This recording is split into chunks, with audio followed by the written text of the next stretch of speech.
Stavolta però la vedo dura, non lo so se ci riusciamo. E mo tutti questi soldi che ho speso. Ragazzi, questa Squier Classic Vibe 60 del 2016 l'ho pagata 350 euro usata. Ha il corpo in ontano, la tastiera in palissandro vero e pick-up e hardware di serie. E ora andrò dal mio lutaio Fabio Cotta per fare la piazzia più grande della mia vita, customizzarla con componenti boutique per battere una Fender da oltre 3.000 euro.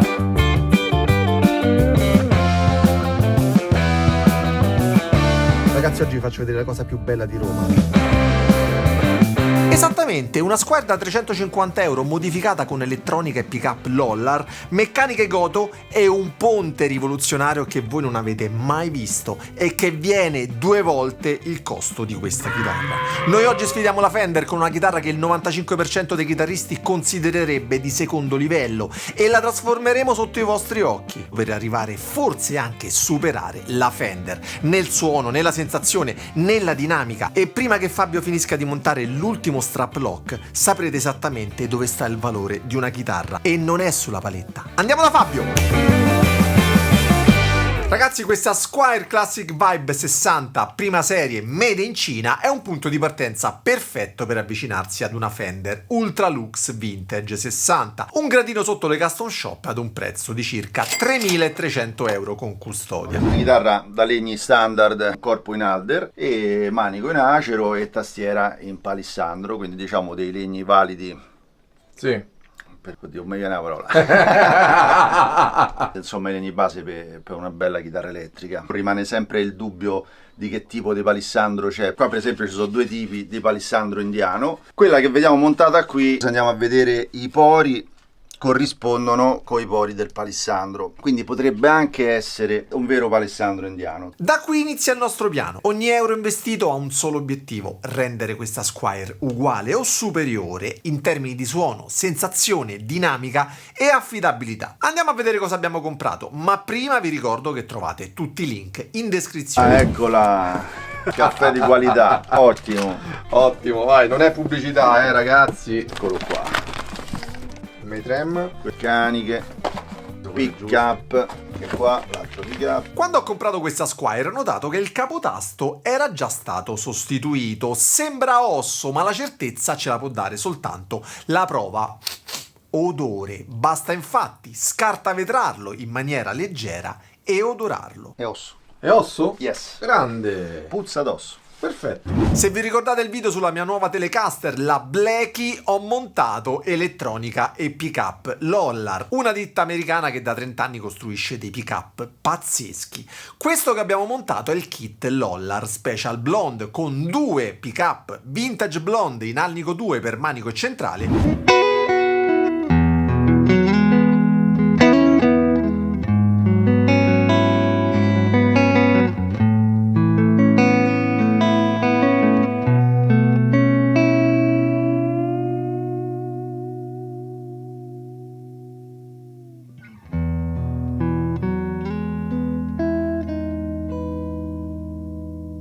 E uno Special S in alnico 5 al ponte. Questo per avere un suono vintage, un suono morbido per i primi 2 pick-up.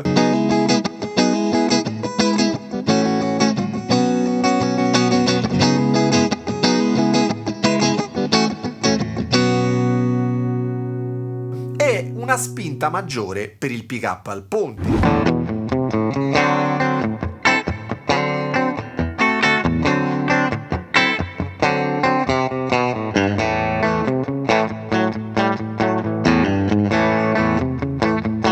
Ragazzi, ma se il video vi sta piacendo, prendete un liutaio e se tappatelo sul pulsante mi piace e doppio mi piace e non azzardatevi mai a iscrivervi a questo canale, non vi voglio. Sappiate però che solo a 100.000 iscritti vi dirò perché.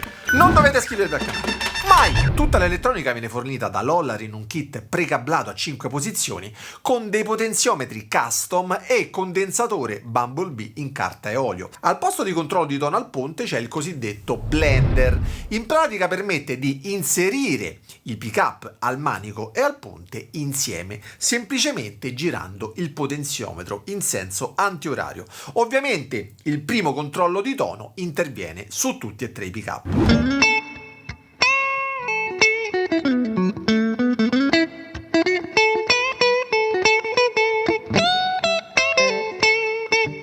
installato sul battipenna Fender originale Mint Green a 3 strati. Potevo prenderlo ovviamente compatibile, risparmiare circa 30 euro, ma i Lollar meritavano di stare su un battipenna serio. E mi farò una pizza in meno venerdì prossimo. E voi ragazzi preferite questo colore mint green o quello che c'era prima? Scrivetelo con un commento qui sotto che ovviamente non leggerò. Sorto un problemino, non c'è abbastanza spazio per riuscire a serrarlo con questa chiave. Io direi di provvedere alla sostituzione e montare una placca Godot. È sopraggiunto un altro problema gravissimo: le meccaniche potrebbero non essere compatibili. Fabio smonta le vecchie meccaniche e installa le Godot autobloccanti. Le ho scelte perché secondo me sono ottime e permettono il cambio rapido delle corde grazie proprio al meccanismo di blocco interno, e so per esperienza che tengono molto bene l'accordatura. Questo è un aspetto fondamentale, specie se montiamo un ponte che cambierà tutte le regole. E adesso siamo al momento, quello clou di questa installazione, no? Che dici? Ma prima caffettino? Prima, lo sai che ci stavo pensando? Stavo pensando al caffè. Proviamo i tuoi caffè. Dai. Mamma mia che bello!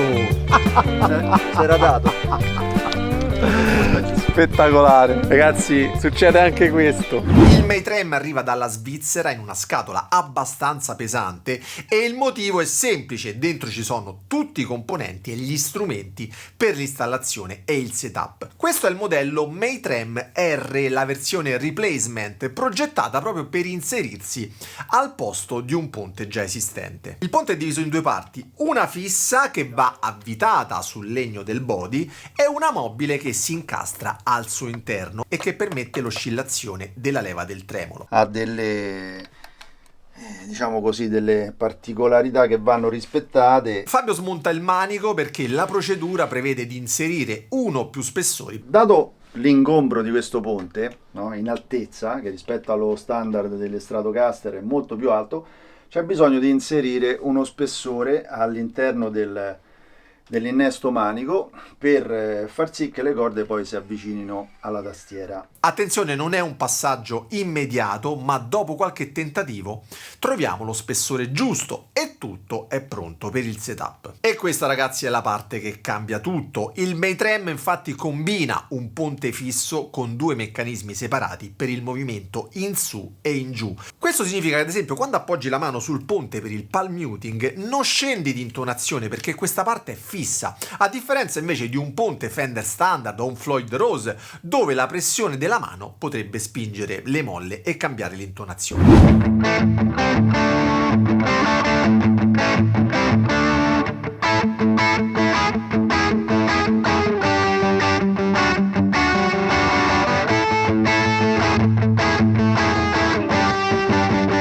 Ma la cosa innovativa è questa: quando suono un accordo e abbasso la leva, ad esempio di un tono, l'accordo scende mantenendo esattamente gli stessi intervalli tra le corde, ed è una cosa pazzesca. Su un tremolo standard, incluso quello della Fender Ultralux, questo è semplicemente impossibile, perché ogni corda reagisce alla leva in modo diverso a seconda della tensione. Ad esempio il Sol potrebbe abbassarsi di un tono, ma il Si potrebbe abbassarsi di un intervallo diverso, ad esempio 3/4 di tono. Qui invece ogni corda ha il suo meccanismo calibrato individualmente.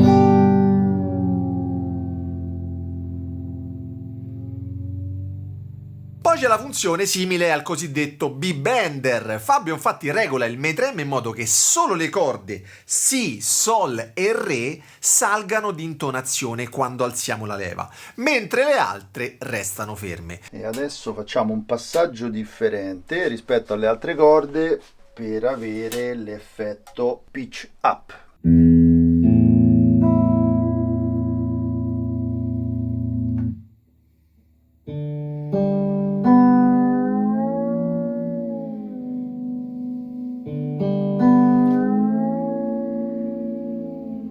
Questo è il suono ad esempio della pedal steel country, ma senza modifiche strutturali alla chitarra.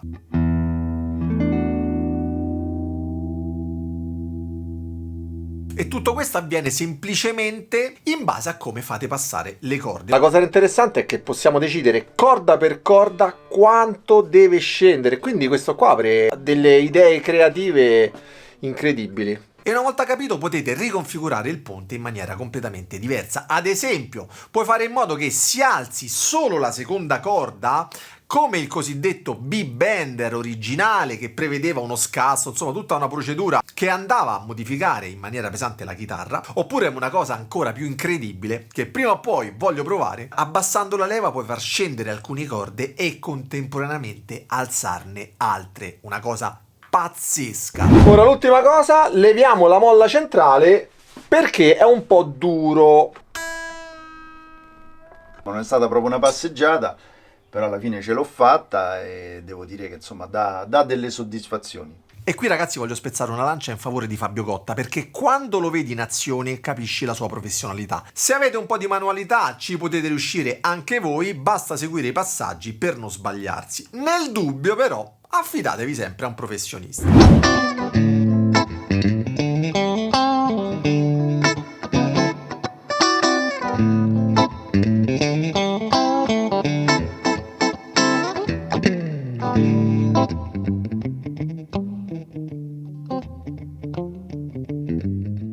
Ma alla fine, quanto ho speso per questa Squier modificata? Se sei arrivato fin qui, probabilmente non sei il tipo che compra una chitarra nuova ogni 6 mesi sperando di migliorare. Se invece sei quello che vuole capire, vuole smontare, vuole ricostruire, devi sapere che questo canale esiste anche per te. Puoi supportare il mio progetto entrando nel club della chitarra. Ci sono 2 livelli. Il livello club è il punto di partenza, accedi a video in anteprima, hai dei badge esclusivi, dei sondaggi riservati ed è il modo più semplice per stare vicino al canale e aiutarmi a fare altri esperimenti come questo. Poi c'è il livello apprendista che è un'altra cosa, lì lavoriamo insieme, ci sono lezioni esclusive, contenuti e video riservati che non escono sul canale pubblico, tutto l'archivio delle tablature dei miei video migliori e un percorso da fare insieme. Il pulsante per entrare nel club è sotto il video accanto al tasto iscriviti. Vediamo quanti di voi non hanno il braccino corto, ma facciamo quindi il calcolo di quanto abbiamo speso. Questa chitarra l'ho comprata usata a 350 euro, gli strap lock Fender 22 euro, battipenna sempre originale Fender a 3 strati 52 euro, meccaniche Goto autobloccanti 75 euro, il set di 3 pickup Lollar Blonde Special 366 euro, il kit elettronica Lollar precablata con il blender 115 euro, il capotasto in osso c'era, ma se lo avessimo voluto fatto a mano dal liutaio il costo sarebbe stato di circa 100 euro. E infine ragazzi il ponte Maytrem 650 euro più circa 150 euro di tasse e di dogana, essendo importato dalla Svizzera. Il totale è 1880 euro, a cui dobbiamo aggiungere il lavoro del liutaio, di assemblaggio, di setup, un grandissimo lavoro, quantificabile in circa 300 euro. Il totale quindi partendo da zero è di 2180 euro, 1100 euro circa in meno rispetto ad una Ultralux Vintage, e vi assicuro che suona da paura. Attenzione però, il grosso del budget se n'è andato per il ponte Maytrem.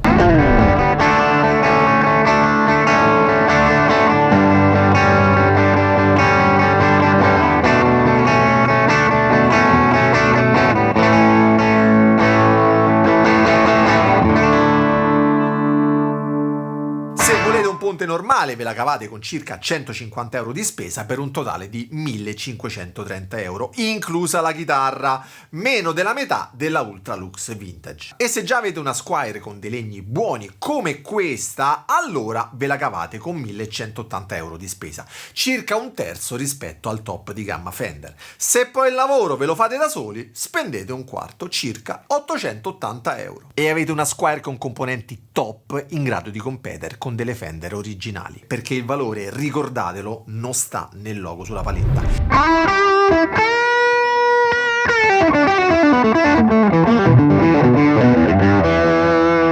Cliccate quindi il pulsante abbonati qui sotto, entrate nella community e scaricate tutto quello che vi serve per iniziare. Adesso vi aspetto nel club, fatemi sapere che ne pensate di questo esperimento. Noi ci vediamo la prossima settimana con il prossimo video. Ciao ragazzi, buona musica!